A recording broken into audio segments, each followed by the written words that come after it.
vez elabora su trabajo, lo desarrolla un sistema súper especializado conocido como sistema nervioso autónomo, el cual vamos a discutir el día de hoy. Vamos a hablar un poquito de este componente tan importante del cual depende prácticamente toda nuestra vida, toda nuestra existencia.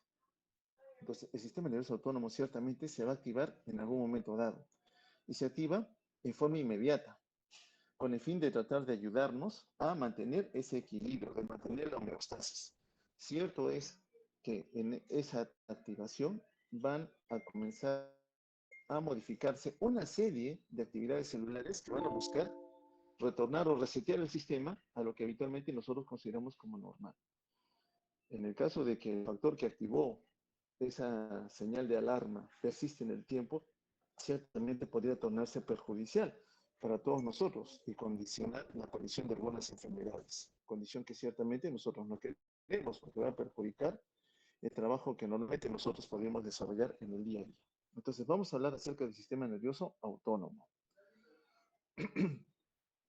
Primero que nada, para mantener un ambiente interno equilibrado, cómodo para las células, necesitamos un sistema que esté siempre vigilando que esta actividad se cumpla en forma normal. Eso corresponde al sistema nervioso autónomo. ¿Cómo lo hace? Bueno, un sistema integrado siempre está representado por una red de información, alguien que le diga lo que está ocurriendo. Entonces necesitamos que a nivel de todos nuestros tejidos haya sensores, hayan receptores sensitivos, que valoren qué cosa, funciones básicas, funciones vitales, la presión arterial, cómo está la química sanguínea, lo que me refería hace un instante con la concentración de azúcar, aminoácidos, ácidos grasos, por ejemplo, la que concierne la concentración de dióxido de carbono, oxígeno, entre otros más. La temperatura, muy importante, también a considerarse para todos nosotros, porque estamos como en una temperatura corporal que consideramos normal. Cuando la temperatura comienza a subir, la célula es torpe para hacer esas actividades y cuando comienza a bajar, ciertamente el ambiente tampoco se comporta de la mejor manera para el rol o tarea que esa célula venía desarrollando. Bueno, estos receptores, estos sensores que están dispersos en toda la economía, tienen que recoger la información y enviarla a quién? A un centro de control, a un centro integrador, un centro neurovegetativo, el cual no es un único centro, no está solamente localizado en una posición del sistema nervioso central como lo vamos a ver posteriormente, pero al final de cuentas trabaja en forma sincronizada. Una vez que ha detectado que hay algo que no está bien, hay un disturbio en la fuerza, por lo cual tenemos que tratar de mantener nuevamente el equilibrio, tienen que emitirse una vía eferente que va a ajustar lo concerniente a la labor en los órganos o tejidos para que todo regrese a lo normal, es decir, mantener la homeostasis. Generalmente, ¿con quiénes trabajamos para retornar la temperatura, la química sanguínea, la presión arterial? Con la piel, porque evidentemente la piel me ayuda a mí a regular la temperatura. El hecho que pierda más o menos calor me va a ayudar a mí a mantener la temperatura. El hígado, como un almacén importante de sustratos energéticos, los cuales se van a liberar o se van a neoformar cuando la economía lo vaya a necesitar. Con los pulmones, que también me van a ayudar a regular la temperatura, a la par que me ayudan a mantener en equilibrio dos componentes importantes en la economía, uno de oferta, el oxígeno, y otro de eliminación, el dióxido de carbono, junto con el equilibrio ácido-base. El corazón, definitivamente importante, porque es la bomba que va a impulsar el movimiento de la sangre. Sin un corazón competente, viable, no vamos a poder garantizar de que esta tarea se cumpla en forma regular. Los riñones, otra estructura orgánica muy importante para nosotros, porque evidentemente el riñón va a cumplir la función de buscar un equilibrio a nivel de los fluidos, de los electrolitos en medio ácido base. También, ciertamente, productora de hormonas y activación de algunas de ellas, que van a permitir también que las células trabajen con la comunidad que ellas vayan a necesitar en algún momento. Entonces, el sistema nervioso autónomo no va a ser sino el encargado de modular el cómo los órganos van a tener que trabajar en cada momento de nuestra vida. En algún momento le dirá al corazón, te tienes que activar más, tienes que acelerar tu trabajo, decirle al riñón, tienes que acomodarte a esto, a otra función, etcétera, etcétera. Lo mismo con el hígado, sistema digestivo en general, con el fin de que se mejore la oferta o la comodidad, repito, con la cual la célula tiene que trabajar en el día a día. Básicamente se vale de dos sistemas, aunque no son los únicos. El sistema nervioso simpático y el sistema nervioso simpático. Dos sistemas que trabajan en forma sincronizada. Ciertamente, la mayoría de veces hemos aprendido de que estos sistemas son antagónicos, como que uno opusiera la tarea al otro con el fin de haber algún predominio. Pero al final de cuentas, nuestras actividades van cambiando en cada momento. A veces necesitamos del simpático, otras veces necesitamos del parasimpático. Entonces, ambos sistemas están trabajando de forma sincronizada. Entonces, los principales órganos homeostáticos, solamente para reiterarlo, porque ustedes lo revisaron en fisiología, la piel, muy determinante en lo que es la temperatura, los pulmones para mantener un estado de oxigenación aceptable en la economía, eliminar dióxido de carbono y con esto dar equilibrio a lo que es el medio ácido base, la bomba cardíaca para mejorar la presión arterial que me garantice un flujo continuo de sangre que llegue a los órganos y tejidos a nivel de los capilares, lógicamente asociado a la red de vasos que van a contribuir al desplazamiento de la sangre en toda la economía. Los riñones, evidentemente, porque ellos me ayudan a regular lo que necesite y lo que no vaya a necesitar en algún momento, siempre y cuando el paciente tenga una buena función renal. Recuperar algunos electrolitos o tener que eliminarlos y le estado o adecuado sobre el cual las células tengan que trabajar. Al igual que el pulmón trabaja de un pH sobre el cual las células van a trabajar con comodidad y lógicamente valorar y mantener el equilibrio hídrico. El hígado, el aparato digestivo en general, porque es el que me va a ofertar sustratos energéticos, principalmente representados por la glucosa, los lípidos y algunas veces los aminoácidos que pueden ser convertidos en glucosa o en otros sustratos. ¿Qué es para nosotros entonces la homeostasis? ¿Cuál es la necesidad de mantener la homeostasis a través del trabajo continuo que el sistema nervioso autónomo tiene que desarrollar? Bueno, básicamente para nosotros representa un estado de equilibrio fisiológico, ese ambiente de comodidad que uno quiere tener siempre para poder laborar, para poder trabajar en las mejores condiciones. Entonces, el mantener la homeostasis va a garantizar que nosotros podamos sobrevivir. Si nosotros no mantenemos la homeostasis en la economía, indefectiblemente estamos condenados a tener mayor riesgo de morir que de mantenernos vivos. Entonces, siempre vamos a tener que acudir a un sistema de ayuda, de protección, que está representado por el sistema nervioso autónomo. Bien, ¿cuáles son los mecanismos entonces que van a ayudar a mí a mantener la homeostasis? Primero que nada, necesitamos vías de control, que básicamente van a estar a nivel celular como a nivel de todo el organismo. Requerimos tres componentes que, al igual que nuestro sistema hormonal, trabajan bajo un sistema de retroalimentación. Es decir, detecto alguna señal anormal, modifico algún tipo de actividad celular y una vez que se ha conseguido el objetivo de regresar a la homeostasis, yo, circuito integrador o central en este caso, detengo aquellas actividades que tuvieron que modificar que algunas células cambien su comportamiento. Lógicamente, en tanto el factor que originó ese cambio haya desaparecido. Porque si el factor injuriante, el factor lesivo persiste en la economía, lógicamente es que yo, el sistema nervioso autónomo, va a tener que seguir activo. Bueno, reiterando entonces, necesitamos un componente sensitivo, aquel que detecte alguna normalidad. Un centro integrador, que no es uno único, son varios en realidad, y un componente efector, vías diferentes que lleguen a la economía hasta el sustrato celular sobre el cual yo quiero que ocurra algún tipo de cambio o modificación en su tarea. Pongamos un ejemplo de retroalimentación en relación a un componente que nosotros tenemos en el torrente sanguíneo, la presión de dióxido de carbono, que más o menos para nosotros es de 40 mililitros de mercurio. Eso es lo normal. Eso ya está grabado a nivel de mi hipotálamo. Ya sé que tengo que estar en 40. A nivel del tronco cerebral, el centro respiratorio ya sabe, 40 mililitros de mercurio es la concentración de dióxido de carbono que yo debo tener. Muy bien. ¿Qué ha ocurrido en este escenario? Súbitamente, la concentración de dióxido de carbono se ha incrementado. 2 puntitos, pero se ha incrementado. Entonces, este aumento, esta subida de la concentración de dióxido de carbono, es detectado a nivel del tronco cerebral. ¿Por quién? Por los quimiorreceptores centrales. Entonces, estos han detectado, el CO2 ha subido 2 puntos. Inmediatamente le dicen a su centro comparador, aquel que ya sabe cuánto debería tener a nivel hipotalámico generalmente, te dice, ¿sabes qué? Tú debes estar en 40. Y ahora estás en 42. Entonces, estás 2 puntos por encima. Inmediatamente el centro integrado dice, me he pasado, establece una respuesta efectora, que va a consistir en decirle al pulmón, ¿sabes qué? Tienes que respirar más rápido, ventilar más veces en un minuto. Bueno, yo ventilaba a 14, ahora vas a tener que ventilar a 16 o a 18. Cuando uno hiperventila, barre más CO2. Por tanto, la concentración de CO2 va a caer. Y cae a lo que consideramos normal. Eso ocurre en forma automática. Nosotros en este momento, todos nosotros automáticamente, el sistema nervioso autónomo está determinando cuál es el equilibrio sobre el cual las células tienen que trabajar siempre.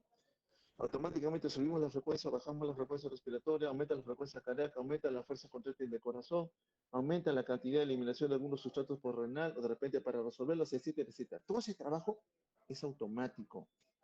Repito, hay un centro preprogramado a nivel del sistema nervioso central que ya sabe cuáles son los valores que consideramos normales. Hay algunos sistemas que son redundantes. ¿Qué significa? Tengo un componente efector del cual depende una tarea, una actividad celular. Muy bien. Generalmente hay un centro que detecta algo anormal, le dice al centro integrador algo ha pasado y este le dice, ¿sabes qué? Cambia tu comportamiento. Eso es lo habitual. Pero hay algunas tareas, algunas funciones vitales que dependen no de uno, dependen de un segundo centro integrador, depende del centro integrador, y todos ellos, al final de cuentas, influyen sobre el mismo centro efector. Entonces, a eso hablamos de redundancia. Entonces, hay funciones vitales que no dependen de un solo circuito, dependen de varios. Y uno dice, ¿pero por qué? Si debería ser solo uno.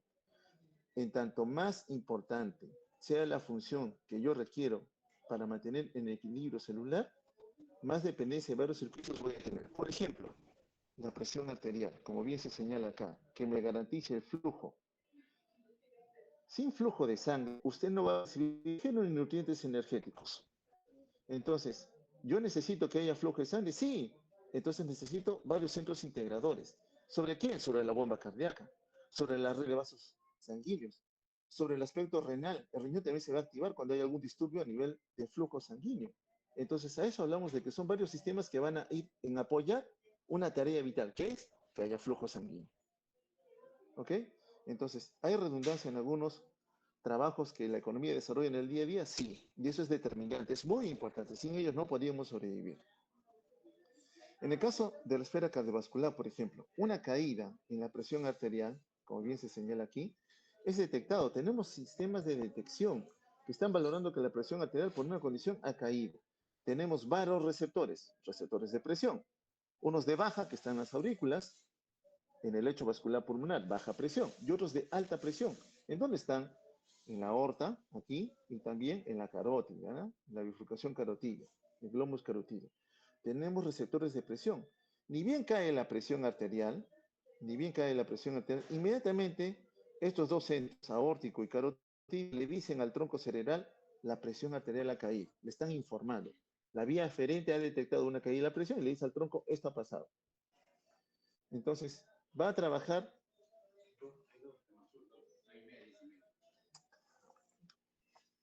Un ratito. Mi sello está allá, por favor.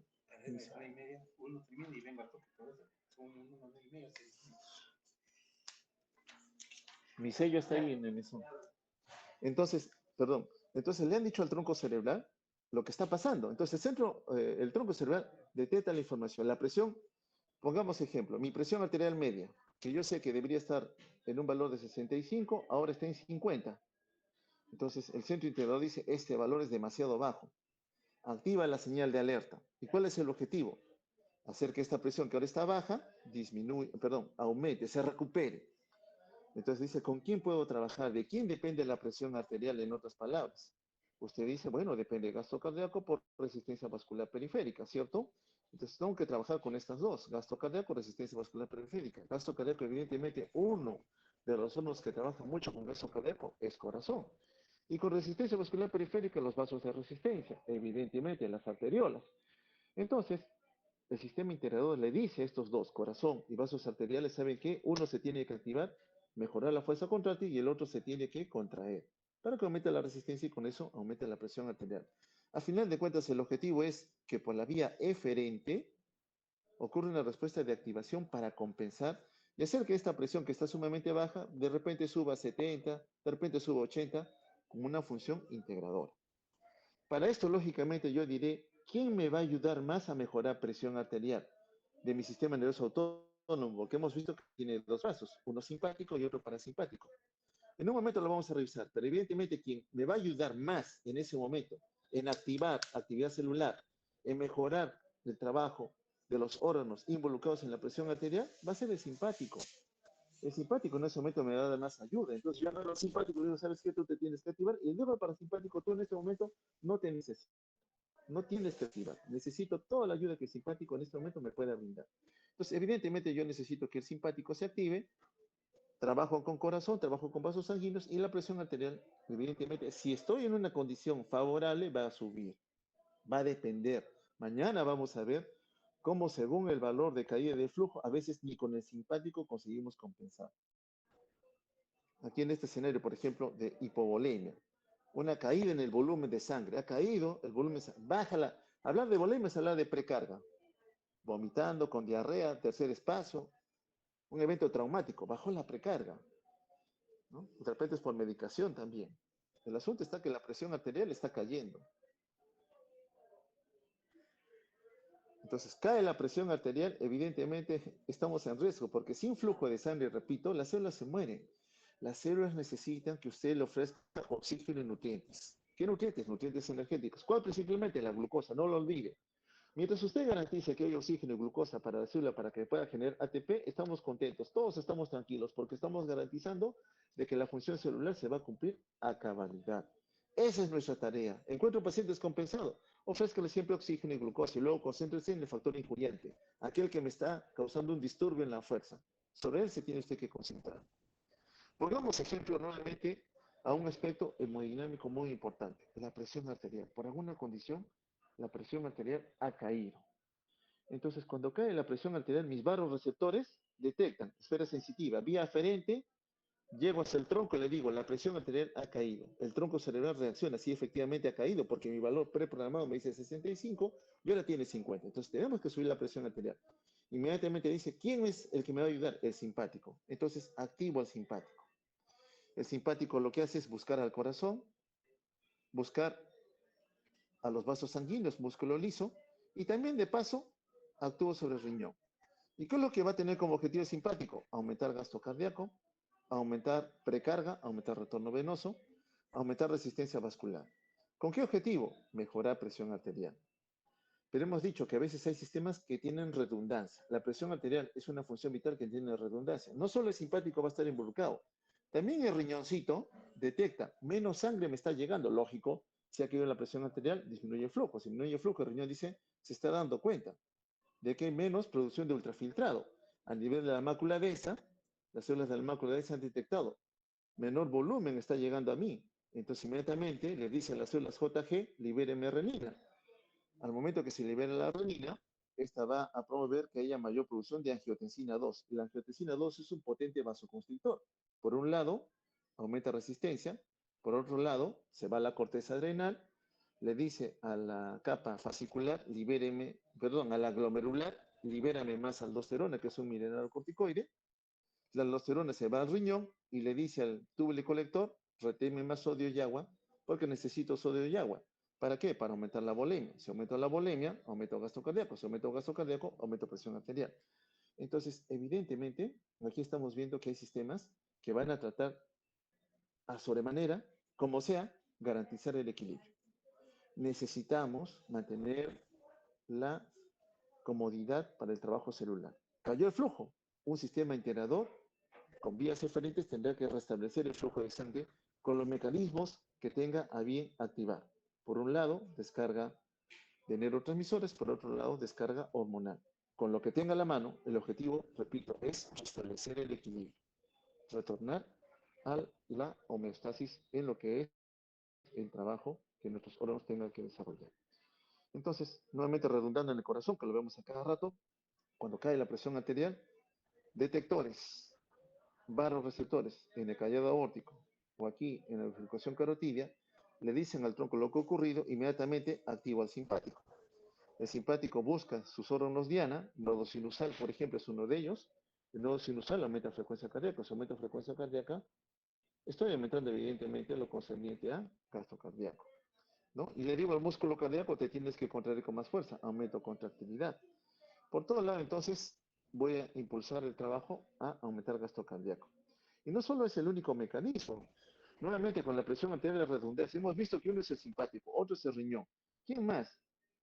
Hemos visto que la corteza adrenal participa, sí, porque libera aldosterona. Hace un ratito lo hablamos, pero también en la glándula adrenal, que tiene dos componentes, corteza y médula, a nivel medular existe también un conjunto de células especializadas, que dependen del sistema nervioso central, que producen también catecolaminas. La médula adrenal es una fábrica de catecolaminas, principalmente epinefrina. Entonces, estas catecolaminas también suman a activar al corazón, suman a trabajar con la red de vasos, con el fin de aumentar también gasto cardíaco. Entonces, tenemos varios sistemas que al final de cuentas dicen, sin flujo, el individuo se muere. Por tanto, yo voy a activar cuando sea necesario a varios sistemas de compensación, tratando de que el flujo de sangre se restablezca, con lo que tenga que hacer. El objetivo es restablecer el flujo. Reserva funcional, importante también. La mayoría de nuestros órganos están trabajando, pero no están trabajando al 100%. Por ejemplo, yo en este momento de reposo, a pesar de que estoy hablando, no estoy haciendo gran demanda de energía para hacer la labor que estoy desarrollando, salvo el consumo de agua para poder hablar. Pero estoy en reposo. Entonces, estando en reposo, mis órganos comienzan a extraer una determinada cantidad de oxígeno y nutrientes energéticos de lo que se me ofrece en el día a día. Extraigo, en otras palabras, lo que necesito. ¿Para qué? Para producir ATP necesario para el trabajo celular que yo, célula, estoy haciendo en cada momento. Pero en situación de estrés me pongo a correr, o estoy con fiebre, o tengo pancreatitis, o estoy con hipertiroidismo, aumenta la tasa metabólica, estoy con fiebre, etcétera, etcétera. Aumentó el trabajo celular, la extracción aumenta. Entonces, tengo una reserva funcional. En situación de estrés, yo voy a tener que trabajar más, pero a costas de extraer más de lo que la sangre en algún momento me está ofertando. A eso se refiere reserva funcional. Al final de cuentas, emplear o hacer un trabajo adicional que puedo hacerlo, básicamente va a ser para mantener ¿qué? La homeostasis. Entonces, todos los órganos en reposo hacen una tarea, en actividad hacen otra. Unos más que otros, evidentemente. Entonces, cada uno va a variar su reserva funcional en base a la necesidad que puede existir en algún momento dado. Bien, regresemos otra vez a nuestro sistema nervioso autónomo. Este trabaja de manera inconsciente, está en nuestro subconsciente. Nosotros no le ordenamos lo que tiene que hacer. Es independiente, por tanto, al control voluntario. Yo no puedo voluntariamente decirle al sistema nervioso autónomo que modifico los parámetros. En este momento, si nuevamente repito, yo les digo a todos ustedes, dejen de respirar. Todos dejamos de respirar. No respiremos, ¿ah? En este momento yo he detenido el sistema nervioso autónomo. ¿En qué parte? En la parte respiratoria. No estoy ventilando. Pero yo ahorita ya me estoy cansando. Ya siento que me falta oxígeno. Entonces, bueno, no puedo, profesor. Tengo que respirar. ¿Por qué? Porque tu sistema nervioso autónomo ha detectado de que hay algo anormal que tiene que corregir. En este caso, cuando uno no está respirando, lo que está haciendo es bajar la cantidad de oxígeno en la sangre, aumentar la concentración de CO2. Tus quimiorreceptores a nivel del tronco cerebral han detectado esto y le van a ordenar a tu pulmón que trabaje de otra manera. Ahí en la mesón está. Entonces, hay un sistema de compensación. Primero de detección, inconsciente, involuntario. Repito, yo lo puedo bloquear un ratito, pero no por mucho tiempo, porque nuevamente, al momento que yo no ventilo, como lo hicimos hace un instante, mi centro integrador va a detectar que hay una variación en la concentración de los gases. Inmediatamente va a decir al pulmón, repito, que aumente otra vez los ciclos ventilatorios. Entonces, toda la información que se detecta, repito otra vez, va por fibras nerviosas. ¿A quién? A centros integradores. ¿Hay uno solo? No, hay varios. Para la parte cardíaca, respiratoria, metabólica, hormonal, de temperatura, para todo hay centros integradores. Que siempre van a comparar el valor que están censando con un valor preprogramado. Muy bien, entonces el centro integrador, según la variable que ha cambiado, sopesa, hay algo que no está bien y ajusta una respuesta a través de fibras eferentes. Tengo que cambiar algo porque la célula me está diciendo que no está cómoda para trabajar. Entonces, aquí viene la diferencia. La información va por una vía aferente, hay un centro integrador, que son generalmente neuronas, detectan que algo anormal está ocurriendo y establece una respuesta por una vía eferente. Eso lo entendemos. Son tres componentes, aferente, integrador, eferente. Todo es igual, tanto a nivel aferente como el centro integrador. Lo que cambia es el brazo eferente. Es una sola fibra nerviosa, un solo axón que llega hasta el órgano diana y le dice cambia tu comportamiento. No. Hay un conjunto de acumulaciones de cuerpos neuronales fuera del sistema nervioso central. Les llamamos ganglios. Entonces, mi sistema nervioso central, que tiene un brazo autónomo, sistema nervioso autónomo, trabaja con un conjunto de cuerpos neuronales que están fuera del sistema nervioso central. Esos son los ganglios, ¿ok? Entonces, este sistema nervioso autónomo, solamente para reforzar el comportamiento que nosotros teníamos por fisiología, el simpático por un lado, el parasimpático por otro, no están en lucha, ¿ya? Pareciera que tienen acciones antagónicas. No. Cuando uno necesita de alguno de ellos, ese es el que va a dominar el trabajo con diferentes estructuras viscerales sobre todo. Cuando uno necesita del otro, el otro va a dominar el escenario. Va a depender de qué es lo que está ocurriendo en la economía en algún momento. Pero no es que estén peleando los dos y quien gane finalmente prevalece. No, no es así. Entonces, ¿de qué depende que mi respuesta sea simpática o parasimpática en algún momento dado? ¿De qué va a depender? Veamos este escenario, ¿ya? Este es un individuo ancestral a nosotros, un ancestro común, todos descendemos de él, que cuando estaba buscando nuevos territorios, a veces se escondía en cuevas con el fin de estar protegido porque en aquel tiempo había mucho peligro en el medio ambiente. El ambiente era hostil, no solamente en el aspecto climático, sino también porque había fieras salvajes que ciertamente podían matarnos. Pero nosotros dependíamos también de las fieras salvajes porque necesitábamos la carne de ellos para poder también sobrevivir nosotros mismos. Entonces, vamos a poner este ejemplo. Somos todos nosotros, nos han dejado abandonados en una isla, no tenemos ningún tipo de sustento, estamos con algunas herramientas básicas para poder sobrevivir, tenemos que salir a buscar el alimento, pero encontramos que el entorno es hostil, hay fieras salvajes, las cuales ciertamente van a ser nuestro alimento. Entonces, al momento que nosotros salimos a un terreno hostil, vamos a necesitar un sistema de ayuda. Un sistema de ayuda que me diga, si tú has enfrentado a un ambiente hostil y ves que el ambiente hostil es demasiado agresivo, tú tienes que estar preparado para huir. Tienes que escapar porque es un peligro.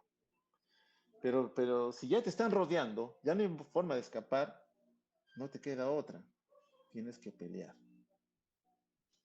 Entonces, huir o pelear, o huir o luchar, no te queda otra alternativa.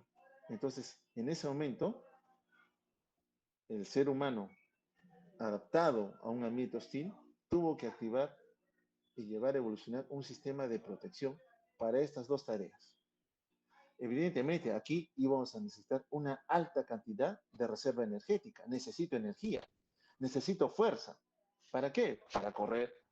¿O para qué? Para pelear. Porque, lógicamente, mis músculos tienen que estar preparados para la lucha o para la huida. Entonces, yo en ese momento necesito la ayuda, la activación de un sistema especial.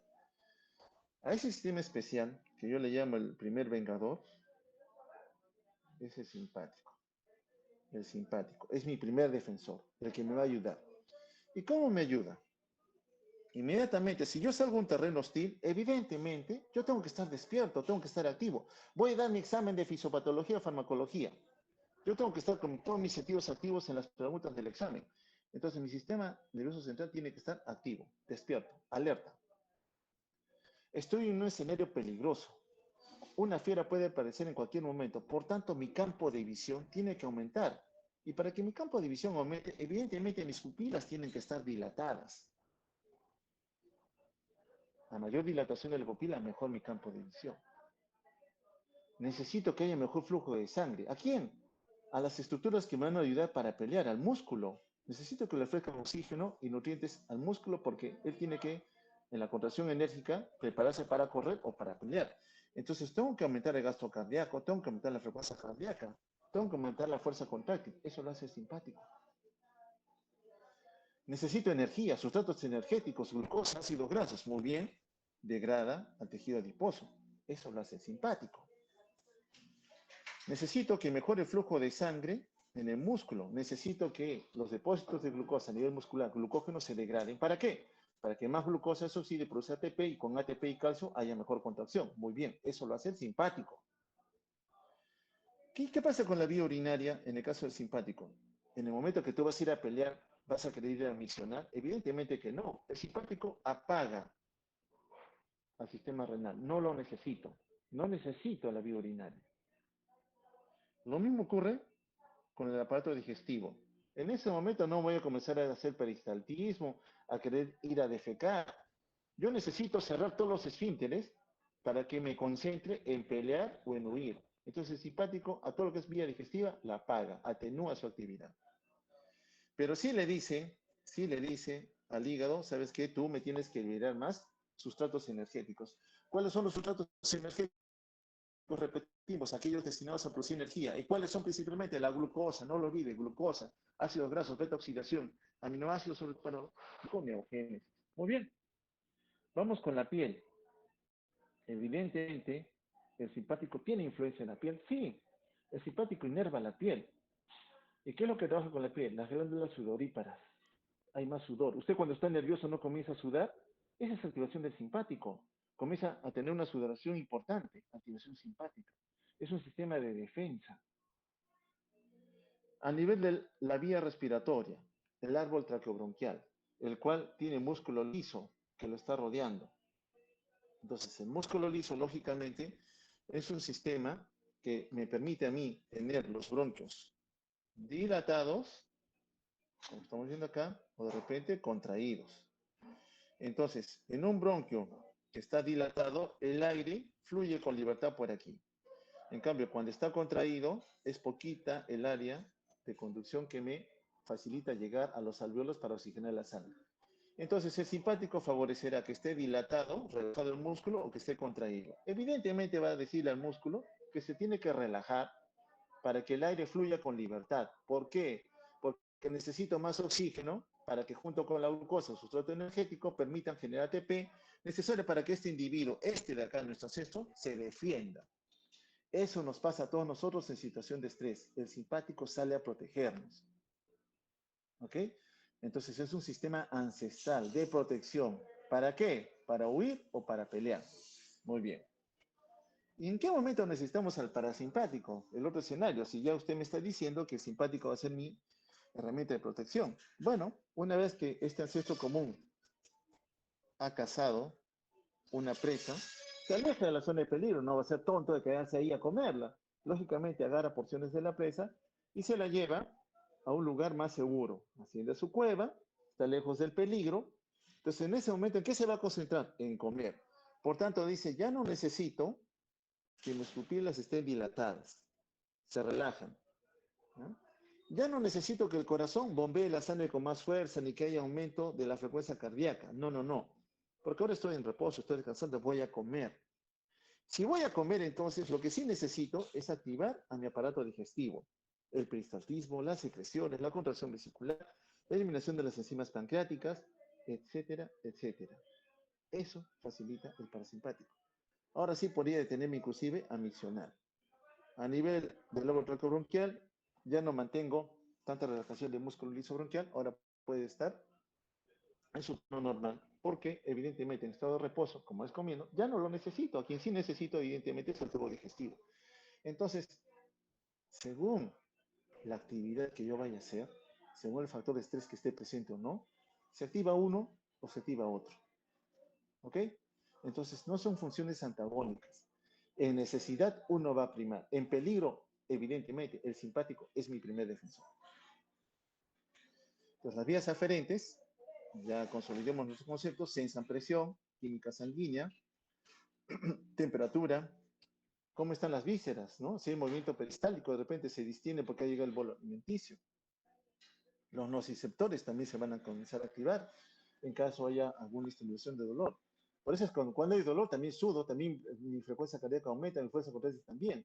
Entonces, quiere decir que las vías sensitivas, que forman parte de otro sistema integrado, ¿se conectan con el sistema nervioso autónomo? Sí. El sistema nervioso autónomo no trabaja solito, tiene también comunicación con otros circuitos neuronales involucrados en otras tareas, inclusive de la parte voluntaria. Las vías eferentes, entonces repetimos, son la parte diferente, en donde los somas o los cuerpos neuronales del sistema nervioso autónomo están fuera del sistema nervioso central, pero agrupados en quién? En ganglios, ¿no? Agrupados en ganglios. Muy bien.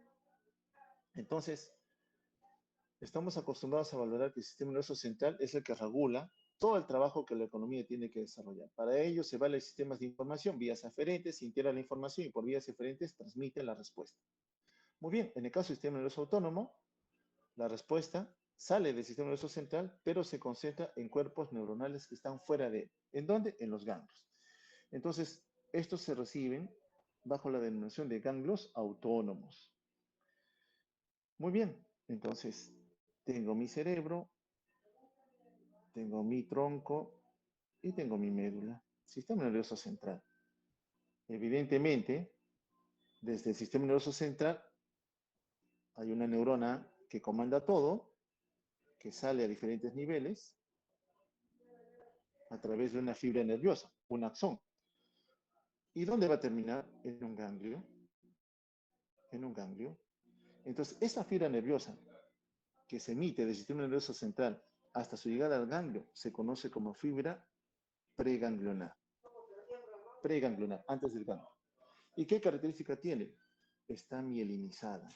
Quiere decir que la velocidad de transmisión del impulso nervioso, potencial de acción, despolarización de membrana, es rapidísimo.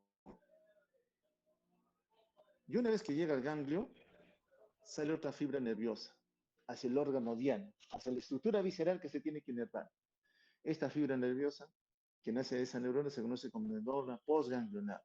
¿Y qué característica tiene? No está mielinizada, no tiene mielina, por tanto la velocidad de conducción del impulso nervioso es lenta, 1 metro por segundo. Aún así 1 metro por segundo, yo no llego a los 2 metros, en menos de 2 segundos ya tengo la información. Sí, pues, así ocurre. Aún así es rápido, pero definitivamente la mielinizada es mucho más rápida.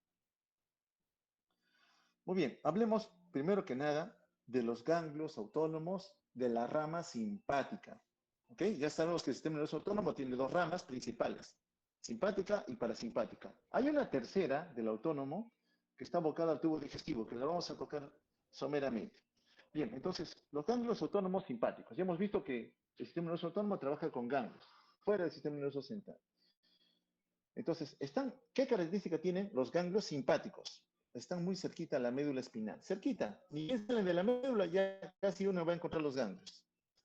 Entonces, la fibra nerviosa preganglionar es cortita. Repito, tengo mi cerebro, tengo mi médula, emito una ramita y me dice usted que el ganglio está muy cerquita a mí. Entonces significa que la fibra preganglionar es corta. En cambio, la fibra postganglionar, hasta que llega a su órgano diana, hace un mayor recorrido. La fibra postganglionar es larga en los ganglios simpáticos. Tenemos dos tipos de ganglios a nivel de la esfera simpática, los paravertebrales y los prevertebrales. Paravertebrales significa que hay una columna de ganglios al lado derecho y hay otra columna de ganglios al lado izquierdo. ¿De quién? De la columna vertebral. Por eso se conocen como paravertebrales. Y hay otro conjunto de ganglios que están un poco más dispersos, asimétricos, delante de la columna vertebral, sobre todo a nivel abdominal. Son los ganglios prevertebrales. Muy bien, aquí tenemos la anatomía de la división simpática. Tenemos el primer cuerpo neuronal, en este caso está en la médula, emite su axón, voy a tratar de color azul. Sale la fibra, llega a su ganglio, ahí hace una estación, hace sinapsis con la neurona postganglionar, la cual emite otro axón, que muchas veces es mucho más largo, hasta su órgano diana. Pero también pueden mandar algunas ramas a otro ganglio o a otros que estén formando parte del contingente simpático. Nosotros hemos hablado de esta ramita de acá, la que va al órgano diana, pero estamos viendo que existen otras comunicaciones más. Aquí vemos el contingente de ganglios prevertebrales. Como dicen acá, están delante de la columna vertebral. Son varios. Simétricamente, como hay un ganglio celíaco, no hay un ganglio celíaco derecho ni hay un ganglio celíaco izquierdo. ¿Ya? Por si acaso. Hay ganglios mesentérico superior, inferior, etcétera, etcétera. Lo vamos a ver en algún momento. Entonces, no hay uno en el lado derecho y otro en el lado izquierdo. No, son asimétricos, son únicos, por decirlo de alguna manera. Los prevertebrales. ¿Y qué de los ganglios autónomos parasimpáticos? Bueno, estos también están fuera de la médula, ¿no? Fuera del sistema nervioso central, Pero a diferencia de esta, nuevamente dibujo mi cerebrito, mi tronco, mi médula. Sale la fibra preganglionar, llega al ganglio, y este ganglio está muy cerquita del órgano diana. Significa que la fibra o la neurona preganglionar emite una acción que hace un mayor recorrido. Y la postganglionar, este de acá, hace un menor recorrido. Los ganglios del sistema nervioso parasimpático están muy cerca del órgano diana, sobre el cual quieren que se cambie la actividad. ¿Ya? Entonces están cerca del órgano blanco o dentro de él. Por tanto, las neuronas preganglionares son más largas, como ya lo he detallado anteriormente. Y aquí vemos, ¿no? Las estructuras viscerales. Todo lo que son estructuras viscerales del tórax, abdomen y pelvis, todas estas tienen inervación tanto simpática como parasimpática. El parasimpático tiene dos centros de origen, dos centros de origen. Uno que nace en el tronco y otro que nace a nivel sacro. Este tramo de acá es silencioso, no hay origen de fibras parasimpáticas. ¿Quién nace a nivel del tronco? Principalmente el décimo par craneal, el nervio vago. El nervio vago es un recorrido larguísimo. Inerva algunas estructuras en la cara, glándulas salivales, desciende para dar inervación a todas las estructuras vísceras del tórax, sigue descendiendo a todas las estructuras viscerales a nivel del abdomen, hasta el colon ascendente, la mitad del colon transverso. ¿Por qué? Porque la otra mitad del colon transverso, el lado izquierdo, colon descendente, rectos sigmoides y órganos pélvicos no son inervados por el vago. Embriológicamente ustedes ya lo saben ya. ¿Y quién le da inervación entonces parasimpático si no es el vago? Lo da este de acá, el plexo sacro. El plexo sacro permite dar inervación al tramo que el parasimpático nervio vago no pudo dar. Muy bien, entonces hemos visto que el origen en el caso del parasimpático nace arriba en el tronco, décimo par craneal, y abajo a nivel sacro. ¿Y qué ocurre con el simpático? Bueno, el simpático justo está posicionado aquí, ¿no?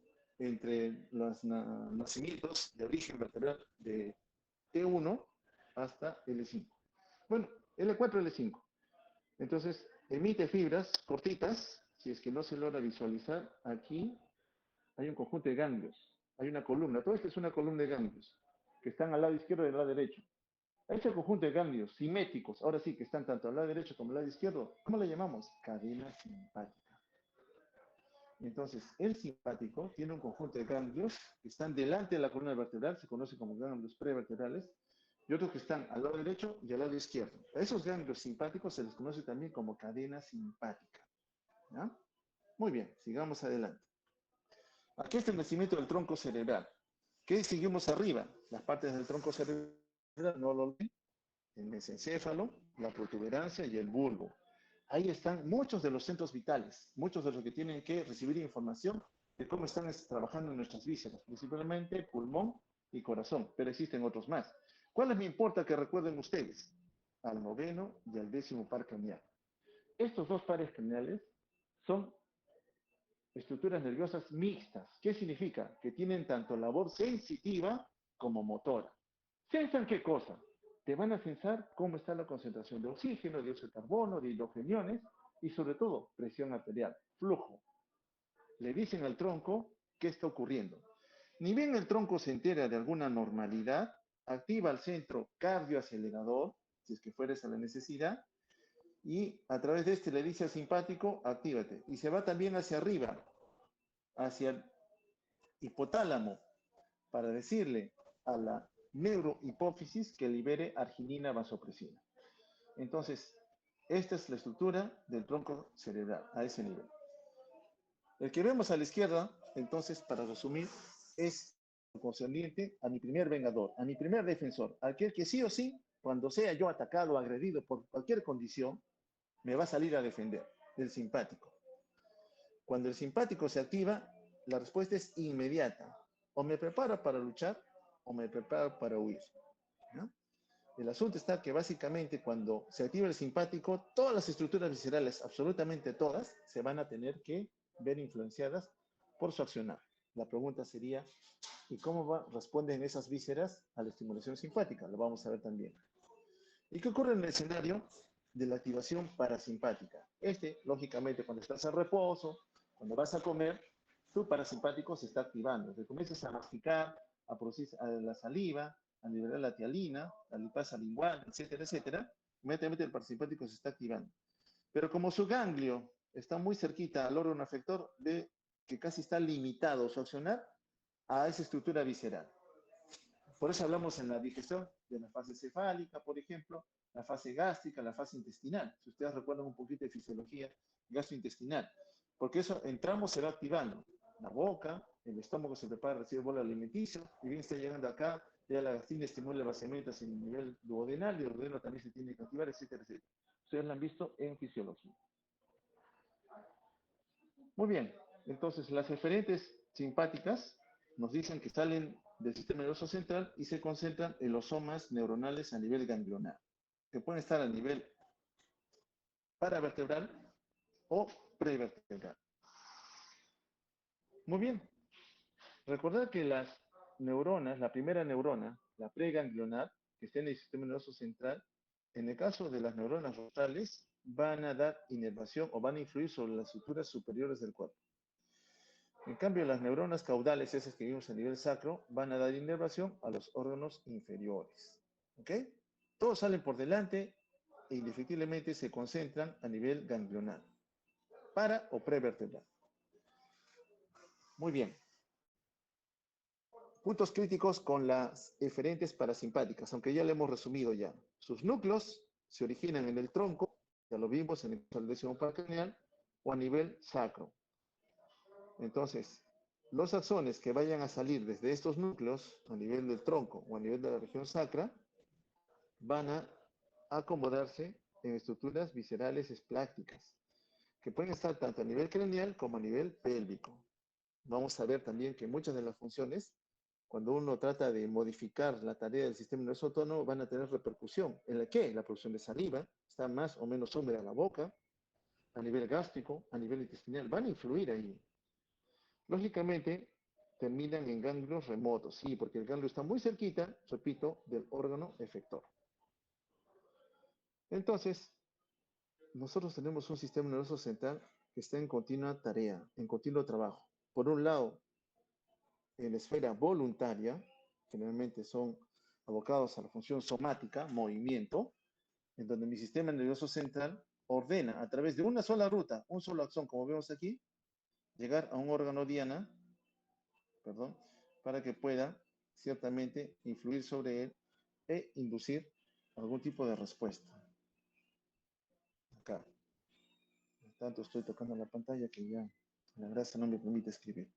Bueno, entonces, la influencia del sistema nervioso somático nace a nivel del sistema nervioso central, la corteza motora en este caso desciende, llega a nivel medular, motoneuronas, desde aquí sale un axón que va a influir sobre el músculo estriado para que éste pueda ejecutar algún movimiento. Prácticamente la comunicación, la orden es directa. En cambio, con el sistema nervioso autónomo, que tiene dos variantes, una simpática y una parasimpática, cuando salen las órdenes del sistema nervioso central, ¿dónde se concentran siempre? En ganglios. En ganglios. Ganglios autónomos. Hay tanto para la vía simpática como parasimpática. ¿Qué característica tiene el simpático? Que está muy cerquita a la médula. Y el parasimpático, este está un poquito más lejos. ¿Por qué? Porque este ganglio está más cerca de su órgano diana. Pero al final, tanto simpático como parasimpático tienen los mismos órganos diana. Mira, la vía simpática influye sobre el corazón, músculo liso y glándulas. Y la parasimpática también influye sobre el corazón, músculo liso y glándulas. Repito, ¿quién determina que domine uno u otro? Depende del escenario. ¿Estás en peligro? Simpático. ¿No estás en peligro? Parasimpático. ¿Vas a comer? Parasimpático. Esas son las medidas que evidentemente vamos a encontrar cuando uno u otro se tenga que activar. Entonces, todas, absolutamente todas nuestras vísceras y algunas estructuras del macizo facial, por eso está hasta el globo ocular aquí, las glándulas salivales, trabajan bajo influencia del sistema nervioso autónomo. ¿De qué depende? Depende, pues, del peligro. ¿Estás o no estás en peligro? ¿Tienes o no tienes que pelear, que luchar de alguna situación de estrés que pueda comprometer? De eso depende. Muy bien, entonces, todo el sistema nervioso central, acoplado tanto a la vía somática como a la vía autónoma, tiene que establecer un nexo con los órganos diálogos, sobre los cuales tiene influencia. Para ello, tiene que tener una moneda de comunicación, un idioma, con el cual decirle, ¿sabes qué? Tienes que contraerte, ¿sabes qué? Produce más saliva, ¿sabes qué? Vesícula te tienes que contraer. Entonces, tiene que establecer una moneda de comunicación. Y eso se establece a través de transmisores, transmisores. Entonces, en general, cuando uno habla del sistema nervioso, está hablando de un neurotransmisor, un emisor, aquel que va a comunicar la orden. En el antiguo Perú, en la época del incanato, cuando el Inca tenía que transmitir una orden y que la orden vaya rápido, utilizaba una red de chasquis, ¿cierto? Entonces, desde Cusco enviaba la orden hasta Quito, por ejemplo, para que se emita una determinada tarea a desarrollar. Inmediatamente salía el chasqui. El chasqui es el neurotransmisor, el primer mensajero. Cierto es que iba descansando en sus tambos y lo demás, pero al final llegaba hasta Quito a dar la orden.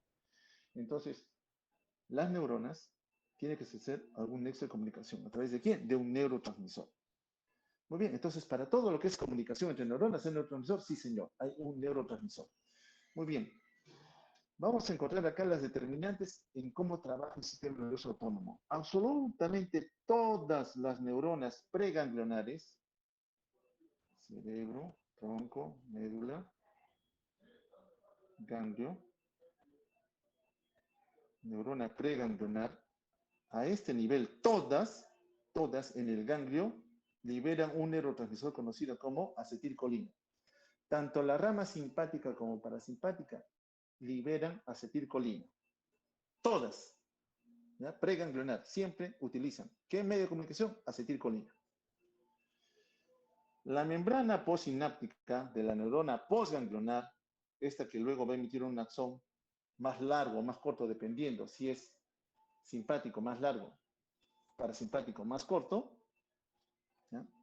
Tiene un receptor para esta neurona preganglionar. A ese receptor que reconoce a la acetilcolina, es decir, la neurona expresa un receptor aquí para reconocer a la acetilcolina. Este receptor de aquí se conoce como receptor nicotínico. Nicotínico. Entonces, todas las membranas de las neuronas postsinápticas tienen esos receptores. Ni bien la acetilcolina interaccione con el receptor, lo va a activar. Y cuando se active, lógicamente, genera un potencial de acción para la vía eferente postganglionar. Muy bien, ¿qué efecto tiene esta membrana? Permite el ingreso de iones sodio. Y cuando el sodio ingresa, se despolariza la membrana. El potencial de reposo, de ser negativo, menos 90 milivoltios, se hace más positivo. Y al momento que esta fuerza impulsora es grande, llegó al potencial umbral, se genera el potencial de acción. Entonces, la transmisión de la señal nerviosa viaja hasta la terminal. Y en la terminal nerviosa, una vez despolarizada la membrana, generará el ingreso de otros iones más, que lo vamos a ver también. Y cuando ese ion ingrese, lógicamente, le dirá a una célula blanco que cambie su comportamiento, dependiendo en esta célula blanco del tipo de receptor que tenga en su membrana. Entonces, para todo lo que es el ordenamiento, el trabajo del sistema nervioso que compete en cada momento de nuestra vida, necesitamos neurotransmisores. Y todo va en estaciones, igual que el chasqui, ¿no? Se detenía a descansar un ratito, llegaba un tambo, descansaba, llegaba el otro tambo, atentía otro chasqui, lo mismo va a ocurrir acá. Entonces son vías de señalización usando neurotransmisores. Muy bien, ¿qué efecto tienen entonces? El ingreso de iones sodio para permitir, ¿qué cosa? La despolarización. Entonces, tenemos que diferenciar las dos ramas, tanto somática, voluntaria, como la involuntaria del sistema nervioso autónomo. Sí, dése cuenta que el sistema nervioso somático, el voluntario, en movimiento, la motoneurona, cuando llega al órgano diana, músculo, encuentra un receptor que va a interactuar con quién? Con la acetilcolina. Entonces, la esfera somática voluntaria, ¿qué neurotransmisor utiliza para estimular la contracción muscular? Acetilcolina. Porque ya llegó su órgano diana correspondiente.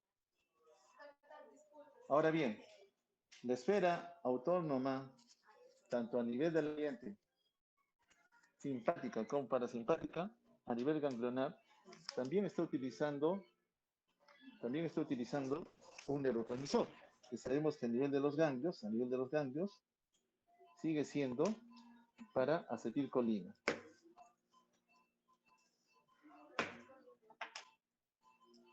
Entonces, la forma de comunicarse para uno y para otro prácticamente va de la mano con el mismo neurotransmisor.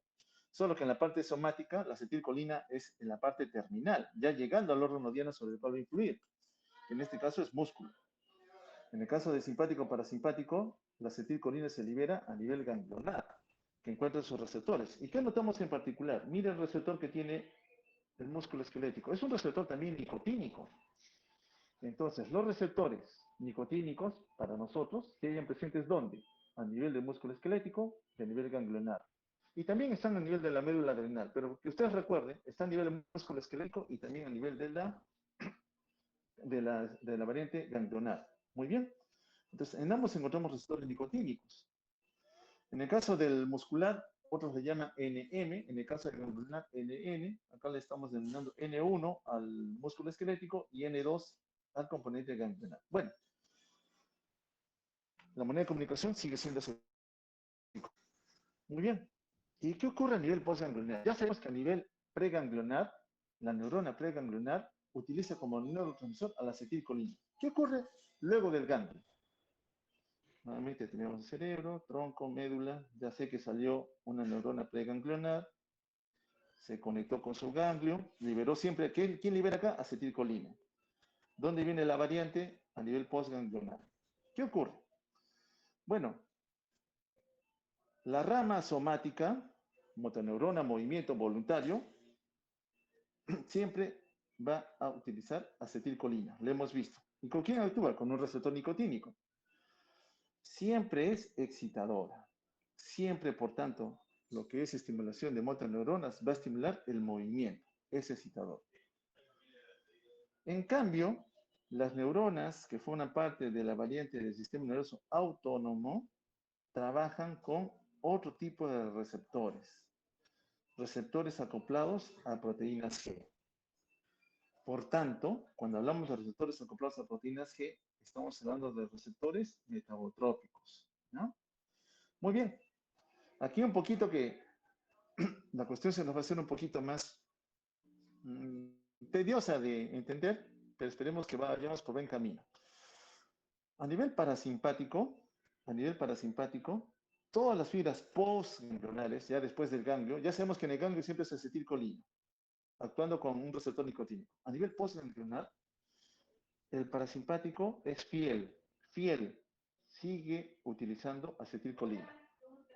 Él no se detiene, sigue usando acetilcolina, porque es su manera de comunicarse. No tiene otro. Pero ya estando a nivel postganglionar, los receptores que van a responder a acetilcolina ya no son nicotínicos, se llaman receptores muscarínicos. Repito, los receptores nicotínicos básicamente están en la placa mioneural, músculo esquelético y a nivel ganglionar. Y el tercero que se acuerda usted, médula adrenal. Todos los demás receptores que no sean esos tres son receptores muscarínicos. ¿Y la variante simpática? ¿Qué neurotransmisor utiliza? ¿Utiliza acetilcolina? No. A nivel postganglionar, el simpático, la mayoría de veces, mayoría, quiere decir no siempre, utiliza norepinefrina. Vale decir que el simpático, cuando vaya a su célula diana, va a liberar norepinefrina. Pero otras veces se va a valer de otro neurotransmisor. Puede ser epinefrina, puede ser dopamina, y curioso, en un componente celular especial va a liberar también acetilcolina. ¿Cómo que va a liberar acetilcolina? Sí, el simpático también puede liberar acetilcolina, pero en una variante especial. ¿Quién? La glándula sudorípara. La glándula de sudor responde a acetilcolina, pero no es inervada por el parasimpático, es inervada por el simpático. Por eso usted cuando se pone nervioso, tenso, asustado, está sudando. El simpático está actuando allí. Pero acuérdese en el sudor que el neurotransmisor que se está liberando ahí no es norepinefrina, es acetilcolina. Muy bien, entonces ya, para resumir, la variante somática siempre utiliza acetilcolina, llega al músculo, busca su receptor, que es un nicotínico, y por medio de la despolarización de la membrana. En cambio, la variante autónoma, tanto de la vía simpática como parasimpática, en el ganglio, siempre liberan acetilcolina. En el ganglio preganglionar, libera ¿qué neurotransmisor? Acetilcolina. ¿Dónde cambia la cosa? A nivel postganglionar. Después del ganglio simpático, que es este de acá, ¿quién liberó? Mayoritariamente noripinefrina. Y el parasimpático, ¿a quién liberó? Acetilcolina. Recuerda, el parasimpático es fiel. Siempre va a ser acetilcolina en todo. El simpático no es tan fiel. La mayoría de veces va a usar norepinefrina y cuando lo necesite usará epinefrina, a veces dopamina, como un neurotransmisor agregado y excepcionalmente, ¿quién más va a usar? Acetilcolina. Recuerda, el simpático no es fiel. La mayoría de veces sí lo va a hacer, pero algunas condiciones lo van a llevar a utilizar otro tipo de componente más cuando se vaya a requerir. Muy bien, sigamos avanzando. ¿Cómo son las sinapsis postganglionales? Muy bien, ya sabemos que en la parte somática, voluntaria movimiento, la motoneurona que está a nivel medular, que le hace caso a la corteza motora, emite un axón, ¿no? Que va a buscar a su músculo esquelético. Llega cerquita el músculo esquelético y establece la unión neuromuscular. En ese sitio de contacto es que libera su neurotransmisor, la acetilcolina. ¿Y qué hace la acetilcolina? Busca un receptor nicotínico del músculo esquelético y en él va a favorecer flujo de iones, despolariza su membrana para que ocurra el ingreso de calcio luego y la contracción muscular. Muy bien, eso ocurre a nivel somático. ¿Qué ocurre en el caso del sistema nervioso autónomo? Recuerda, el somático manda su axón, llega al músculo y con él actúa. El sistema nervioso autónomo trabaja de otra manera. Cuando manda sus axones, cada fibra nerviosa se divide, se ramifica. Y en cada fibra nerviosa se expresan unos ensanchamientos, conocidos como varicosidades. ¿Y qué en las varicosidades? Hay vesículas que tienen neurotransmisores. Allá, o sea, el sistema nervioso autónomo tiene que tener la capacidad de poder sintetizar de nuevo neurotransmisores en forma continua según la necesidad que vaya a existir. Sí, y cuando no los va a usar, lógicamente los almacena y los liberará cuando haya algún estímulo eléctrico. Aquí vemos una varicosidad en músculo liso visceral, tubo digestivo, por ejemplo, para promover el peristatismo. Acá está la terminal nerviosa, la fibra nerviosa en este caso, y cómo se ramifica, y estos ensanchamientos que vemos acá son las varicosidades, que están cargadas de ¿quién? De neurotransmisores. Muy bien, entonces mi sistema nervioso central trabaja de dos maneras. Uno por la rama voluntaria somática, que es lo primerito que hemos señalado acá, y se vale de qué neurotransmisor? Acetilcolina. ¿Qué receptor? Nicotínico muscular. Muy bien. En cambio, el sistema nervioso autónomo, que inerva todas las otras estructuras que no son voluntarias, la mayoría de veces todas esas vías tienen doble inervación, simpático-parasimpática. Y su trabajo, repetimos, es de colaboración. No es de pelea, no es de lucha. Tienen que trabajar en forma sincronizada. Repetimos, olvídense de este chip que muchas veces nos dicen que la labor del simpático y parasimpático van siempre en pelea. No es así. Dependerá del factor medioambiental sobre el cual nos estemos comportando en cada momento de nuestra vida. Muy bien, entonces las fibras periféricas del sistema nervioso autónomo tienen que tener la capacidad de sintetizar y liberar neurotransmisores. Ya hemos visto, el parasimpático necesita acetilcolina, por tanto la tiene que producir. El simpático necesita catecolaminas, a la cabeza aquí, norepinefrina, por tanto también lo tiene que producir. En general, a las fibras que producen acetilcolina se les conoce como fibras colinérgicas. Colinérgicas. Y las que producen norepinefrina son las fibras adrenérgicas, ¿no? Adrenérgicas. Muy bien. Entonces, el neurotransmisor que en la parte somática y a nivel de ganglios existe, no lo olvidemos, siempre es la acetilcolina. En el músculo, esa acetilcolina actúa con su receptor, un receptor nicotínico, que también hay un receptor nicotínico a nivel ganglionar, pero la denominación es diferente. Para algunos en el músculo N1, para otros NN, en el caso del ganglio N2 o NN. Muy bien, aquí están solamente para hacer las diferencias, para ser redundantes. Lo hago redundante porque siempre nos trae problemas recordar la parte de la inervación. Si me dicen que esta es una fibra somática, yo ya sé que el neurotransmisor somático músculo estriado es es acetilcolina. Ya sé, es acetilcolina, no queda otra, es voluntario. Los que están aquí son de la estirpe involuntaria, sistema nervioso autónomo. La primera que vemos es de la parte simpática. En el ganglio, ¿quién usa el simpático? Acetilcolina. Pero a nivel postganglionar cambia de neurotransmisor. ¿Por quién? Por norepinefrina. El parasimpático que está aquí en el ganglio, ¿quién utiliza? Acetilcolina. Y en el postganglionar, el parasimpático es fiel, sigue siendo la acetilcolina. Muy bien. Aquí tenemos otra variante más, un tejido especializado. Mira, esta es la médula adrenal. Una terminal nerviosa estimula. ¿A quién libera? También libera acetilcolina. Pero el neurotransmisor que se libera acá va a ser una catecolamina. O es epinefrina o es norepinefrina. Y la diferencia, parasimpático, el parasimpático, este de acá, siempre utiliza acetilcolina, siempre, a nivel ganglionar y a nivel del músculo efector, estriado. El simpático, en el ganglio, sigue usando acetilcolina. A nivel postganglionar, la mayoría de veces usa ¿quién? Norepinefrina. ¿Dónde cambia? En la glándula sudorípara, esta glandulita de acá. Esta es una rama simpática. Utiliza en el ganglio acetilcolina, muy bien. Mi teoría me dice, debería ser norepinefrina en la parte terminal. No, libera para la glándula sudorípara acetilcolina. Muy bien, ¿cuál es la anatomía del sistema nervioso autónomo entonces? Ya hemos visto, rápidamente, el primer cuerpo neuronal está en la médula, ¿no? Está en la médula. Desde aquí sale una fibra preganglionar. ¿Dónde termina? En este conjunto de ganglios que están viendo ustedes acá, bien acomodaditos, al lado derecho y al lado izquierdo. Por tanto, son ganglios paravertebrales. Y tiene sinervan a todas las estructuras viscerales. Eso es el simpático. El parasimpático, en cambio, está más arriba, a nivel del tronco y a nivel sacro. Pero el vago es el que se encarga de hacer el mismo recorrido, ¿no? A las estructuras viscerales. Aquí no era tanto para vísceras, sino para el sistema inmune. A pesar de que el sistema inmune pareciera ser solamente un sistema de defensa que trabaja en forma independiente, noten ustedes que también está influenciado tanto por el parasimpático como por el simpático.